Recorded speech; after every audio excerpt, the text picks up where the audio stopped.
This is the African frequency, where voices rise and truth travels. If the story speaks to you, let it travel further. Subscribe live. An entire shipment of oil gone, not delayed, not stolen at gunpoint, just missing. A Burkina Faso flagged tanker departed with over 10 million litres of crude, fully certified, fully tracked. It reached port on time. No damage, no leaks. But when the tanks were opened, they were dry. Every digital log said the same thing. Nothing went wrong. That was the problem. If nothing went wrong, how did everything go missing? Some called it a technical glitch, others a freak anomaly. But President Ibrahim Traoré didn't wait for theories. In a private briefing just hours after the ship docked, he reviewed the data, looked his team in the eye and said, "They didn't hijack a ship, they hijacked our system." Because this wasn't about pirates in speedboats or missing paperwork, it was about something far quieter and far more dangerous, a network designed not to crash the system, but to blend into it. And for the first time, a country decided to trace the silence. What they uncovered would rewrite not just a shipping report, but an entire security doctrine. If this story stops at the oil, you're missing the point. This is about control, about access, about what happens when a country stops trusting the signal and starts following the gaps. If you think stories like these matter, subscribe, like, and share this with someone who still believes maritime theft needs pirates and smoke trails. Because what's coming isn't fiction. And it's already moving in the dark. Let's trace it back to where the silence began. They expected oil. What they got was a ghost. The tanker pulled into port just after 6 a.m. right on schedule. From the outside, everything looked fine. Hull intact. Crew accounted for. Manifests logged and sealed. It had left the offshore terminal in the Gulf loaded with just over 10 million litres of crude, fully documented, cleared through every legal channel. But when they opened the tanks, empty. Not partially drained, bone dry. There were no signs of damage, no breach, no sabotage, no evidence of a transfer at sea, valves unbroken, pressure logs stable. The oil hadn't leaked, it hadn't burned. It had simply disappeared. So the first assumption was human error. Maybe someone misread the loadout. Maybe it was never filled to begin with. But then the second ship came in. Same route. Same supplier. Same result. That's when it stopped being a fluke. The inspection teams ran back every log in the system. Nothing flagged. The GPS tracking was too clean down to the minute. No signal loss, no rerouting. You don't get that kind of precision in open water. Something should have jittered, stalled, flickered. But this trail was butter smooth. And sometimes the cleanest data is the dirtiest clue. A technician reviewing one route joked, "It's like the ship never even got wet." Traoré didn't laugh. He pulled the logs off the network and called for an internal blackout on the investigation. "If this is real," he said, "we're not just missing fuel, we're missing ownership. Ownership of the routes, the systems, the silence. The theory that followed wasn't comfortable, but it was human. What if someone didn't take the oil by force, but guided it away? What if every signal, every perfect ping, was part of a trail meant to be trusted? It forced a new kind of question. What does theft look like when no one breaks the rules, just rewrites them? The refinery team that expected to receive the shipment had already scaled operations. They'd rerouted power loads, paused storage prep, delayed smaller batch contracts. Local grid managers were left scrambling, forced to burn reserve capacity. Some industrial plants cut output for the week. Nobody wanted to use the word, but it was spreading. Sabotage. And in a region where trust in institutions runs thin, you don't just lose oil, you lose stability, you lose the ability to plan, you lose the narrative. In closed-door talks, Traoré warned his cabinet, "This isn't about a shipment. This is about making us doubt what's ours." He wasn't talking about fuel. He was talking about control. So the question became, if a ship can arrive with nothing and no one is to blame what else is arriving empty without us noticing. Let's hold there. Ships lie, but numbers usually don't unless someone teaches them how. After the second empty tanker came in, Burkina Faso's naval analytics team tore through signal data from both voyages. They were looking for disruption, delay, drift, anything to explain what had happened mid-route. Instead, they found perfection. The GPS logs were spotless. Identical ping intervals. Flawless satellite lock. No data loss across thousands of nautical miles. That kind of precision? It's rare in warships, almost impossible in commercial tankers. We're used to things going wrong at sea. A 30-second dropout. A weather skip. A timestamp that just doesn't land right. But this wasn't that. This was performance so clean, it made the system look staged. A junior operator barely 6 months into the job was the first to speak up. He noticed the backup signal didn't match the main navigation chip in frequency signature. That shouldn't happen. The secondary unit had been replaced during routine maintenance weeks earlier by a subcontractor out of Marseille, offshore logistics firm. Nothing unusual on paper. But when they checked the install signature, something didn't add up. The firmware on the chip wasn't standard. It had been quietly patched days after it was fitted. No alert sent to Port Authority. No verification logged in Ouagadougou. It looked like an update but ran like a mask. That's when someone in the room said it out loud. They didn't track the ship, they guided it. That changed the frame completely. We started asking different questions. Not, where did it go? But, what version of the trip are we seeing? Because if that signal was spoofed, cleaned up, redirected, mirrored, then what we think happened never actually happened. What if the route we saw was just a version they wanted us to see? That's the scary part. Not that oil can go missing, but that an entire digital trail can be rewritten in real time, leaving everyone below deck with no idea they're part of a disappearing act. And the implications? Massive. Because this means even the crew might not know. The captain could be following a screen that looks perfectly normal while someone else is controlling the map behind it. It's not a hijack, it's a simulation. The comparison came fast. Pre-incident, we were running routes with baseline GPS error tolerances. Ships wobbled, transponders blinked, analysts knew how to read between the skips. But now, everything was clean. Too clean. It left no handholds, no friction, no truth. Burkina's Maritime division quietly halted all outbound crude shipments within 24 hours. President Traoré ordered a full-scale review of recent port clearances, starting with contractors who'd installed tracking hardware in the last 12 months. And then came the whistle. A tip anonymous, unverified, landed in the hands of a civilian liaison. Check the foreign anchors, it said. They're not for emergencies, they're for pumping. That one line reopened everything, because up until then, we'd been chasing signal paths. But now we had to ask, what if the siphon wasn't virtual? What if it was mechanical, disguised as safety equipment? We'd assumed it was software, but it might have been both, and if so, we weren't just blind, we were helping them do it. That's where things start to hurt. Because this isn't just about what was lost, but what was left exposed. Our logistics, our signals, our ports, our trust, and maybe most painful of all our assumptions. So if you're still watching this, stay with us.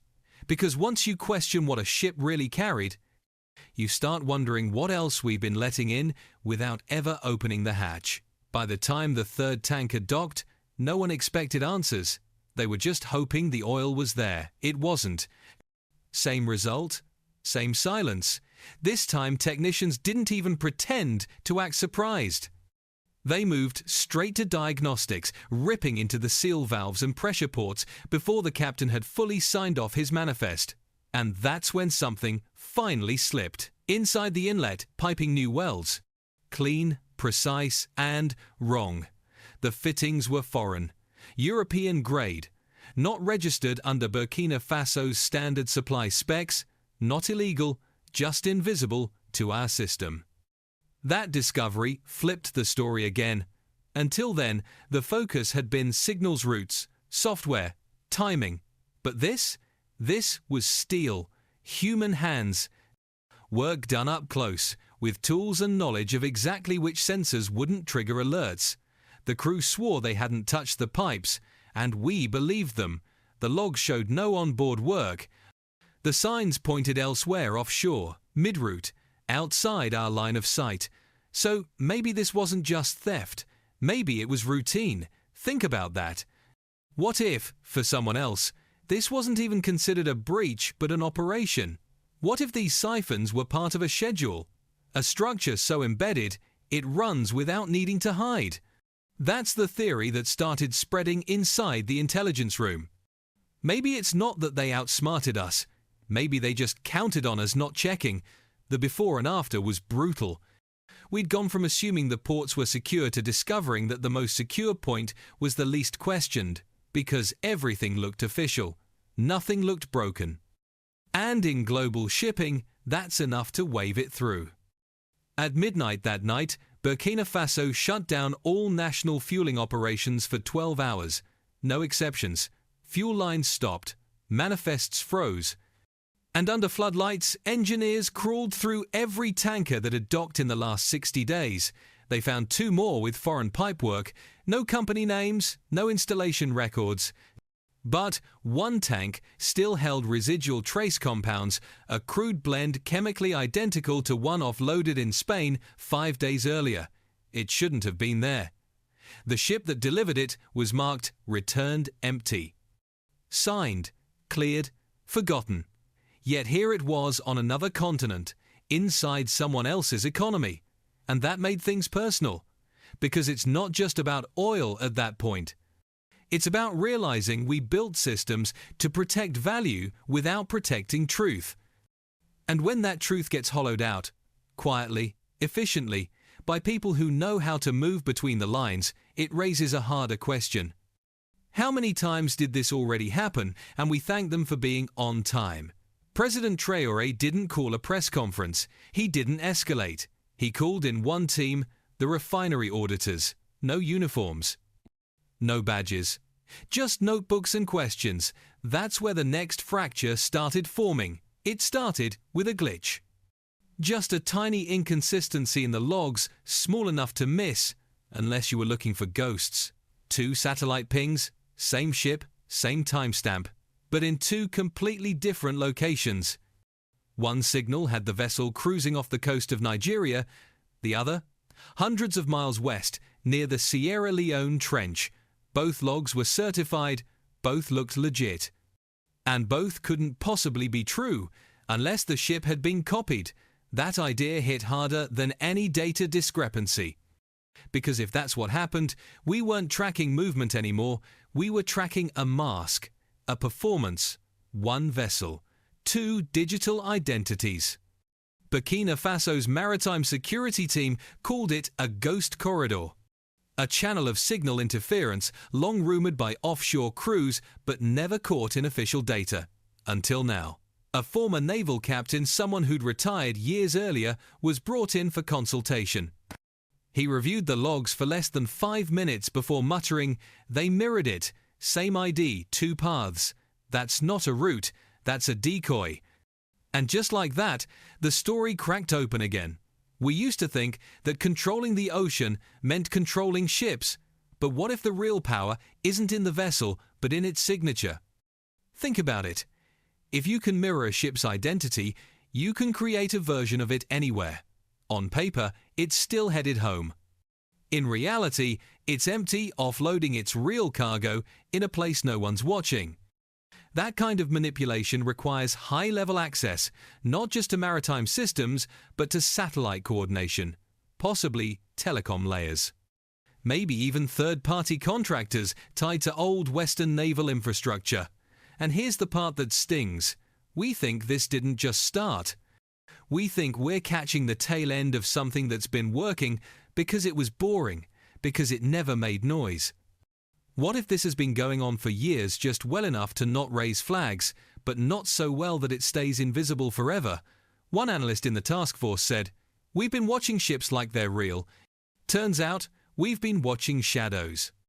Before this incident, route confirmation meant GPS matches, arrival time sync, registry check. Now, it means nothing without physical audit.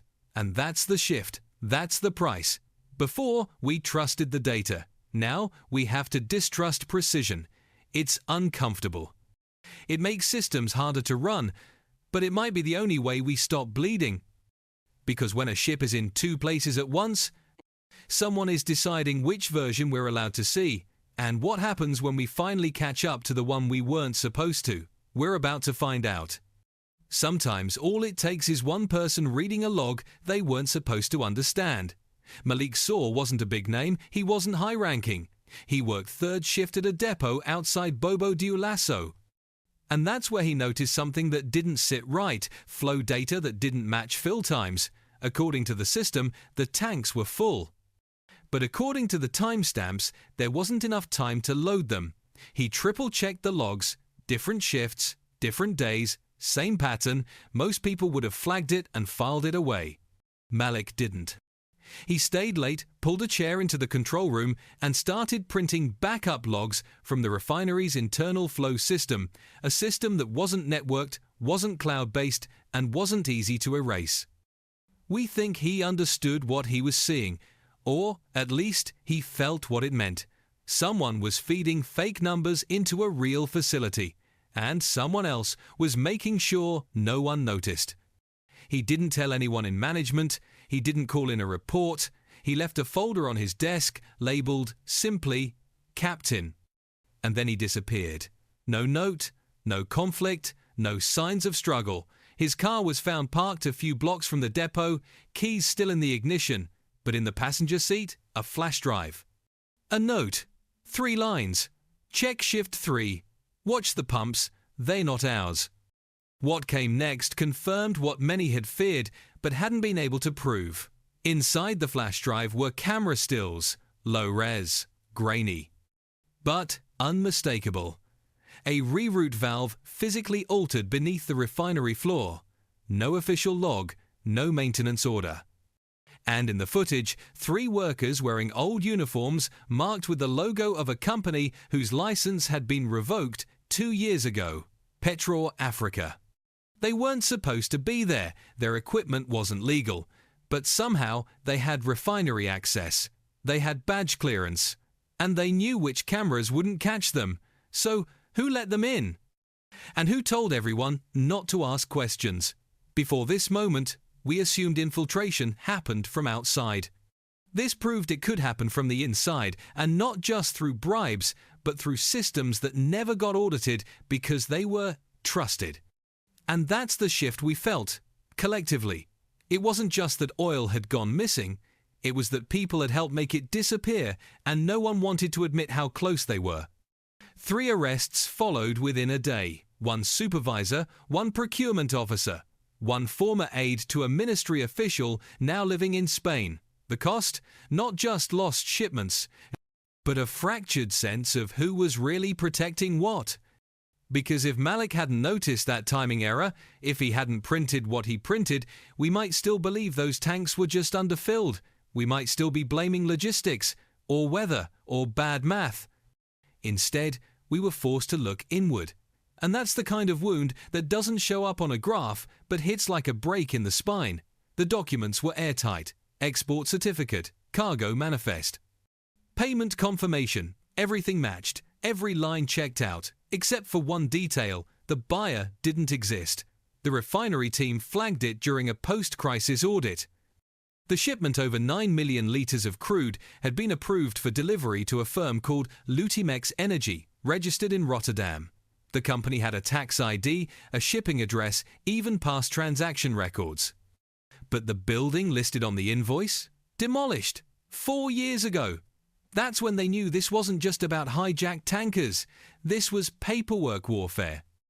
Burkina Faso had exported real oil to a fake buyer via a route that had been cleared, signed, and fast-tracked by a former naval officer weeks before he left office.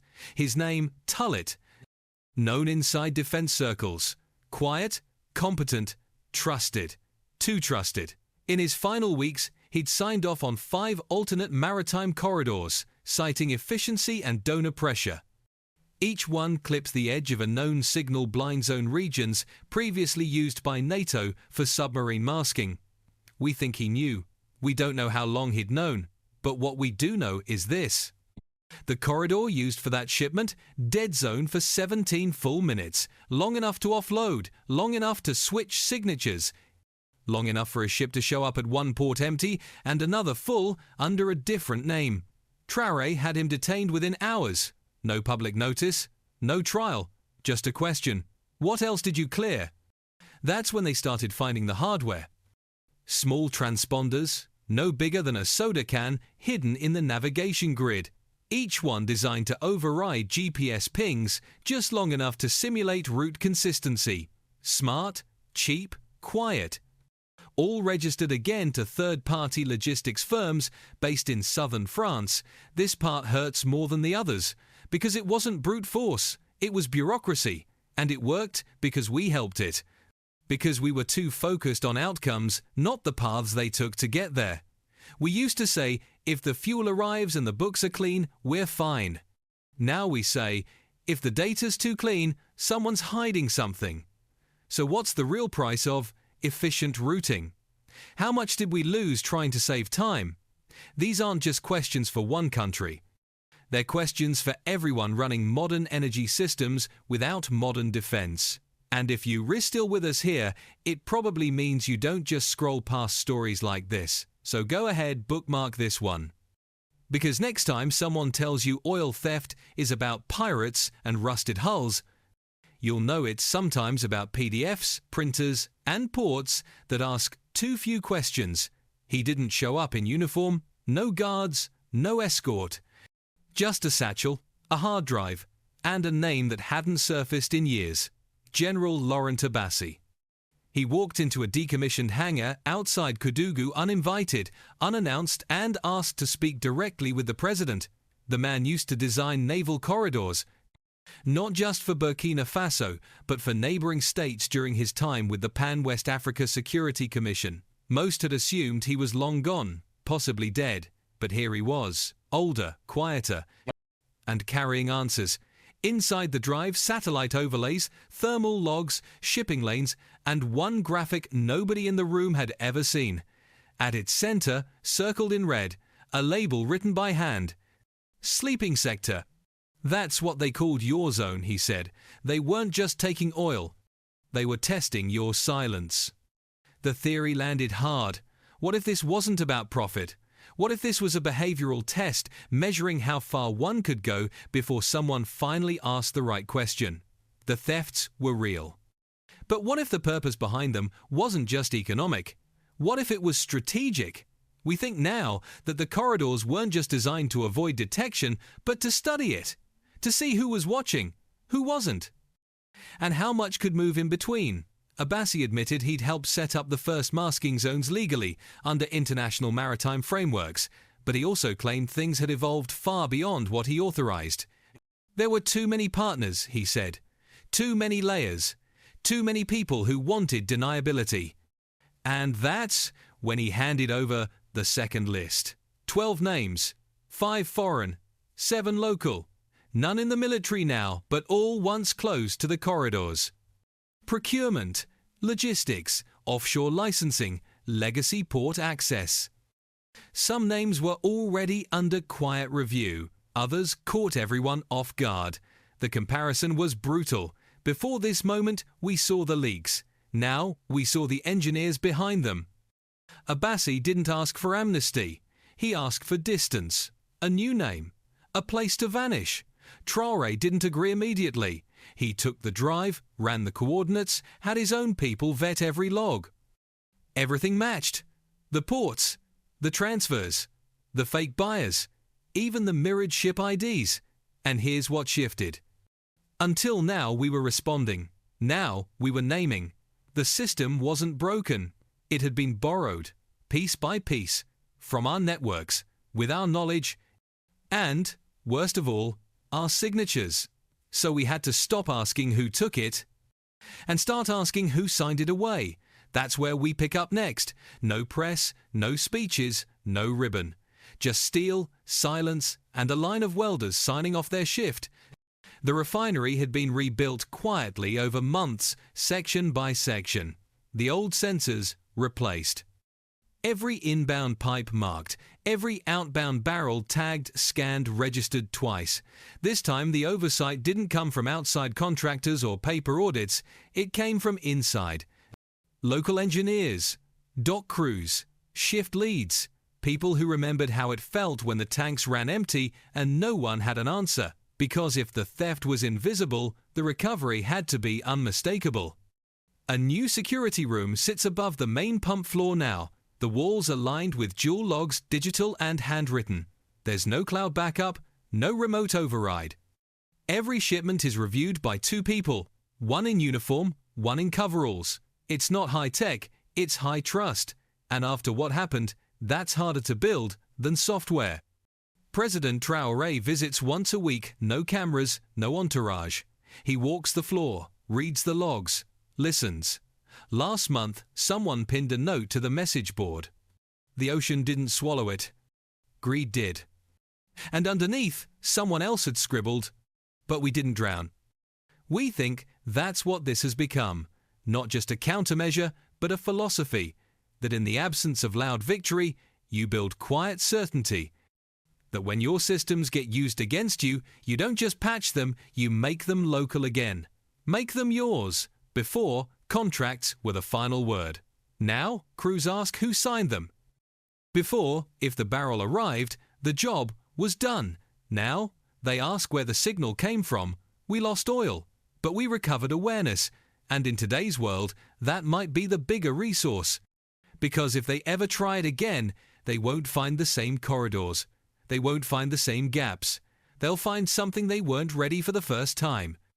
A country that watched everything fall quiet and chose to build with the memory still ringing. It wasn't just about what disappeared, it was about who noticed. Not right away, not in press rooms or strategy briefings, but on night shifts, in back offices, at loading docks. People who saw the small things stop adding up and didn't let it slide, because the scariest part wasn't the theft. It was the fact that it worked for so long. And maybe that's the lesson here, that systems can't protect you if no one's willing to ask hard questions. That silence isn't always passive, it's often engineered. And sometimes, the most dangerous breach isn't the one that blows a door open, it's the one that walks straight through, because no one asked to check ID. But they're asking now. And maybe that's how this kind of story shifts, not with breaking news, not with victory parades, but with logbooks double-signed, and workers who know exactly where the pressure should be because they've lived what happens when it drops. If you stayed through this, thanks. Some stories aren't meant to be rushed, and some truths don't float, they surface. What comes next might not be louder, but it'll be harder to ignore.